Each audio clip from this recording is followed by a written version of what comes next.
सत्यानन्दचिदात्मने सर्वान्तरात्मने श्रीमद् वेङ्कटेशाय मङ्गलम्। स्वतः सर्वविदे सर्वशक्तये सर्वशेषिने सुलभाय सुशीलाय वेङ्कटेशाय मङ्गलम्। परस्मै ब्रह्मणे पूर्णकामाय परमात्मने प्रयुञ्जे परतत्त्वाय वेङ्कटेशाय मङ्गलम्। आकालतत्त्वमशान्तमात्मनामनुपश्यताम् अतृप्त्यमृतरूपाय वेङ्कटेशाय मङ्गलम्।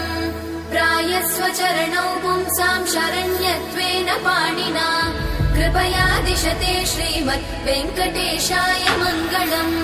दयामृततरङ्गिण्यास्तरङ्गैरिव शीतलै अपाङ्गैः सिञ्चते विश्वम् वेङ्कटेशाय मङ्गलम्।